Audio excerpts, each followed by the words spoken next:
Good morning, darling. Good morning. Hi, everybody. Welcome to Big OGGIE World. Welcome to Kelly's Kitchen on Big OGGIE World. Welcome to 2023. Although, we're doing a recipe from way, way before 2023. Absolutely. This recipe, I reckon, is probably got to be about 80 years old. I was thinking about it just now. Do you reckon they had that in 80 years ago? Well, I don't know, but what I do know is that this is a beef stew recipe and it's my grandma's. Yeah, we did this recipe. If you've known our various channels over the years, as we were trying to develop what one we really wanted, which is this one, we did this recipe. We did. Probably 3 years ago. Yeah. But we haven't got the video anymore, so we're redoing it. We are. Yeah.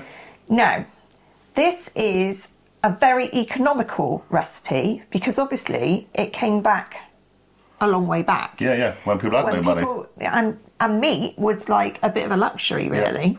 So we are, I mean, my grandma would have used just stewing beef, but since we've been down in Cornwall, I find the best thing to use is beef shin. Which is what we use for pastas. Exactly. Yeah. And as you can see, we're yellow stickering. These two were yellow stickers. Yep. So they were $3.50, they're down to $2.29. So basically, when this little sucker comes out, you know what you're eating for the next 2 to 3 days. Was it? Yeah. Oh, right, okay, just checking your accent, go on. 2 to 3 days of food will be in here. Yep. So if you're going to... and some veg and a couple of tins of soup. If you're going to feed someone for a long time, £5 on meat and a few veggies, I reckon that's pretty damn That's pretty good, and it's a family thing. Absolutely. And I'll say this, yes, the main reason we're doing this is Grandma's Stew. Yeah. That's the title of the video. We're doing this because it's January. Again, it's raining outside. I went out yesterday to do a bit of filming for Big OGGIE Golf and managed to do a very quick film with Dan Hendrickson, if you know who he is, watching the Golf Channel. We literally just jumped in and out of the weather. It's been really bad all day yesterday. It was bad in Devon. It's bad in Cornwall again today. It's bad all over the country. It's cold. It's wet. It's January. January into February is not going to be very nice. So we're going to create a series of comfort food videos, I think, playlist. Right. Okay. And this is one of them.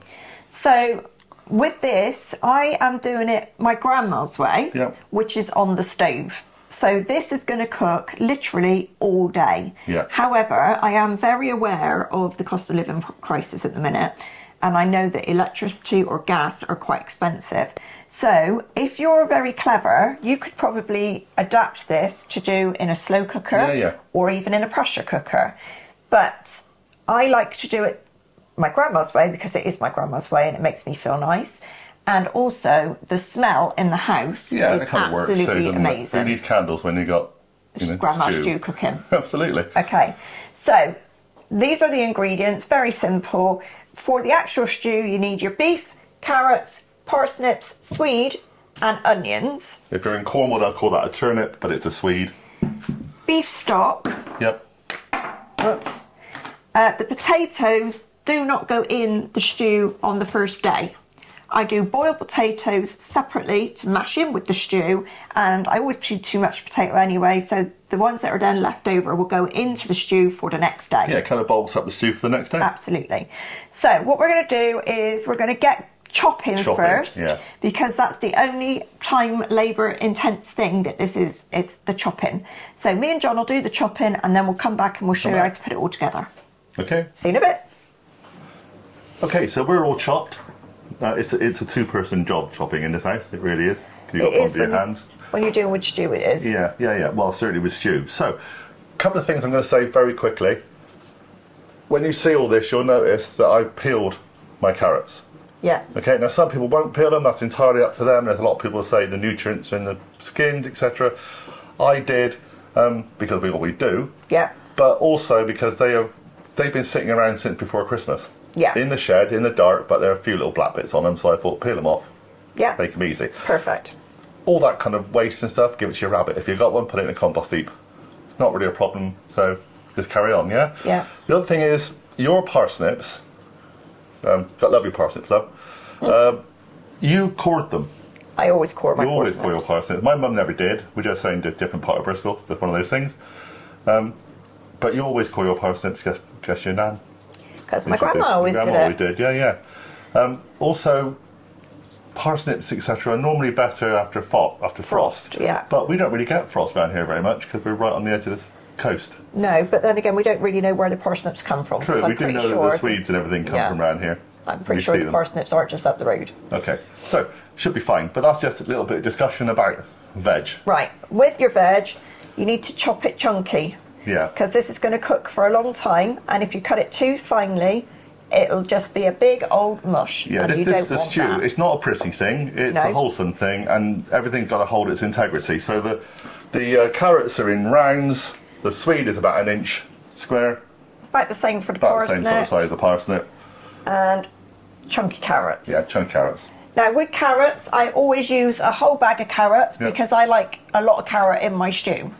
Obviously, you can adjust whatever the hell you want in there. Stew. Exactly. You can put in what you like. We could have put leeks in. You could put a lot of stuff in, you could put not a lot of stuff in. You could literally mix and match whatever you want to do. But this is the way my grandma did it. And I've worked out she would be 101 now. Obviously, she's not still here. But yeah, so this is a recipe that's gone through our family for a very long time. The other thing is that you didn't know about me, but I spent 7-8 months living in Spain when the twins were about 18 months, 2 years old. And whilst I was there, I ran a kitchen in a bar that was basically an English bar, if you like. It was owned by it was owned by an Irish lady. My brother ran the bar area, I ran the kitchen, and we had a lot of expats come in. And one of the things they absolutely loved was my grandma's stew. Yeah, we've got a few of those recipes from that bar that we're going to do. Yeah. So I know, because I did it, that this actually freezes really well. So you can make a big load. If you don't want to eat it for 3 days, get some of those little containers that you get from the takeaway. Yeah, they're good, the plastic containers. We've got a load because we bought them from Amazon. Maybe John could link it on. Yeah, we can have a look at Amazon for that. But if you put it in that and then freeze it, and then you literally just take out a portion or two whenever you want it, and it's absolutely perfect. When we lived in Bristol, we used to get them from the Chinese supermarket. It was a massive Chinese supermarket in Bristol. We used to go and get a box of like the actual pots. But yeah, freeze it up, it's no problem. So the one thing that we don't do, because obviously this recipe is old, is we do not brown our meat. That's the first shock horror thing. Yeah, don't brown your meat.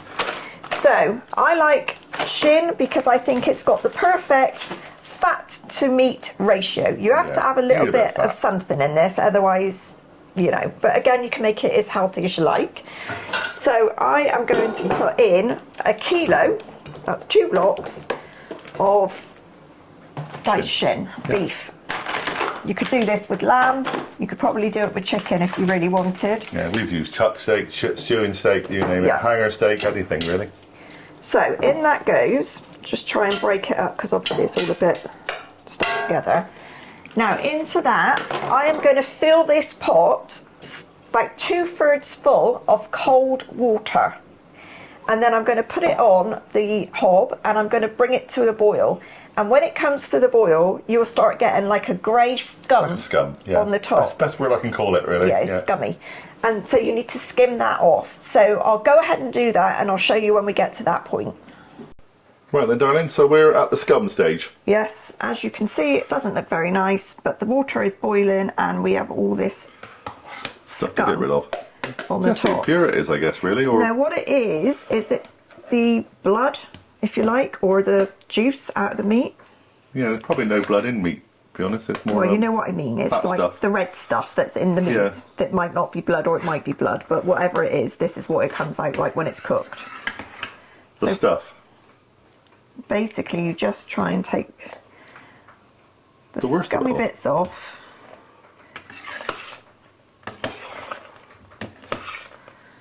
The negative stuff. Once it's come to a boil, as such, it all comes up at one time. So soon, you know, you can get it off like that and move on to your next stage. So I said negative stuff because I just looked. I was out yesterday and I didn't realise that you suddenly got onto post-it notes when I was away. So open your door of the cupboard. This is the latest one. I'm finding a post-it notes around the house. Believing in negative thoughts is the single most greatest obstruction to success. Yes. I'm not negative. I'm just positively trying to be successful. Negative Nelly there. Yeah. We're also doing. What else are we doing today? Today it is the full moon, the first full moon of the year. So today we will be smudging the house into all the corners with white sage. We will. And lighting our peace candle to set some intentions for the new year. Yeah, we got a peace candle from Glastonbury because we visit Glastonbury from time to time. I will show you one peace candle. But that's a big one. Yes, and I shall be lighting it for the day. Well done. And we'll also be chucking a bit of salt at the front and the back door for a bit of protection. Yeah, we're quite magical and spiritual. So spherical. I'm quite spherical. Yeah, you're very spherical. Yeah. So next thing for the stew. Once you've done the scumming, you can then add stock cubes. Okay. Now, we are using Knorr stock cubes, but I have no doubt in saying that probably when my grandma was doing it, it was probably OXO. Yeah. Good old OXO. And we've used OXO, we just happen to have Knorr. Quite like Knorr ones, don't you? I like Knorr because they're not as salty as OXO, I find. Fair enough. So I'm going to chuck 4 in. Okay. It's a big pot. It is a big pot. I'm hand holding today, so I'm trying to get too close to the pot, because if I make one slip, this phone goes in it. And you'll get all steamed up. Well, I don't mind being steamed up, I just don't want to lose my phone. Right, so in goes number 4. Like that. Can't go to a repair shop place and go, excuse me mister, can you fix my phone? It's been sat in a stew, can I? So I usually then give it a stir around to obviously dissolve the said stock cubes. Okay. And you can see it turning colour as the stock dissolves. And then the next step is to start adding the veg. Okay. So I have turned down my hob to about medium heat, about 5 or 6. And the first thing that goes in is onions. Now this is 5 onions, but they were quite small, so I would use 2 large generally. But again, use whatever you want, but fairly chunky. Yeah, well the thing with the onions is they are for flavour. You won't actually notice them when you come to eat your stew. No, they're not end up a massive lump, are they? Unless you want to use baby onions and leave them whole, in which case obviously you will They're quite nice. then have those. Right, the next thing that goes in now is swede. Now see, if I wasn't holding a camera, I'd have just put that saucepan underneath the side and let you just slide the whole lot on. That is a whole sort of... That's a whole medium-sized swede. Medium-sized swede. Very difficult to give you ingredients list for amounts because it's just what it is. It's just whatever you got to hand. It is. And the other thing is if you are a bit short of cash, you can just like go in the bargain bit and get your veggies or whatever. Wonky veg. Wonky veg, I think, is a brilliant idea. We quite often, my carrots are always wonky veg. Yeah. And I usually buy the carrots because I like big carrots and they don't seem to like doing big carrots. Yeah, supermarkets like things to be fairly, well... Uniform. Uniform, that's the word. I couldn't think of it then. Well done. Well, we're quite happy to have all different sizes. I mean, come on, look at us. Small and big. Nothing uniform about us. Right, so in goes the carrots, and then I'm going to leave it for about half an hour before I add the parsnips, because the parsnips are the most delicate thing. And if you put them in too early, they do go very, very soft. Okay. So I'll leave them for about half an hour to bring all this back up to a rolling simmer, shall we say. Okay. So after the parsnips, what happens? After the parsnips go in, I turn it down to a low heat, so about a 3. Okay. And leave the lid off and just let it bubble away all day. Okay. Literally all day. So the oxtail soup, we're using Heinz. The oxtail soup doesn't go in until the very end. So if you're going to do dumplings and you want to do them in your stew, I would add the oxtail soup, bring it back to a rolling simmer again, and then add your dumplings for the last 20 minutes of cooking. You're going to make your own dumplings, love? I don't know. Probably not. I got some Aunt Bessie's in the freezer. Yeah. People are so, not lazy nowadays, it's just like things quicker. Says you with a stew that's going to take 8 hours on a hob. Yeah. Yeah. But, you know. It is what it is. This is a family thing. It's not about being quick. It's not about anything apart from my grandma. And she would have been using out Bess's unless they were available. She quite often didn't do dumplings. Right. It's not something that we had all the time. She did them occasionally, but not all the time. And again, this was something that would be on the hob for a couple of days, 2 or 3 days. And I remember when I was younger, it would be on the hob, and every time I'd walk past, I'd dip in and see if I could find a piece of meat and sneak the meat. Yeah, there'd be no meat left by the end of 2 days. So, yeah, I don't know if she ever knew I was doing it, but I have to admit, when I was young, and my mum would have made a stew like this. But our age differences with our families, so your nan is basically my mum, in the same age. So I would be kind of doing exactly the same. I'd kind of not like the stew when it was going to arrive, because I'd want to pick out all the bits I didn't like. I certainly didn't like parsnip at the time. Right. I'd be okay with carrot, kind of okay with swede if I smacked it up a bit, but mainly it was just the bits of meat when you're a kid. And my dad, see, doesn't like onions in his. Even though I don't think you can actually see the onion after. He's got a real thing about boiled onions. I think onions is one of the things that enhances flavours without you noticing so much. Yeah. Without them, you suddenly think, what's missing? So, that is it for the next half an hour. And then all I'm going to do is put these bits of parsnip in. Yeah, we're not going to show you that bit because it's pretty obvious. You don't need to see that. We'll come back when you put the soup in just to kind of finish it off.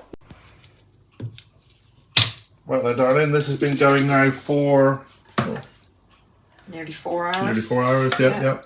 So as you can see, everything now is looking soft. It smells lovely. It's reduced down some.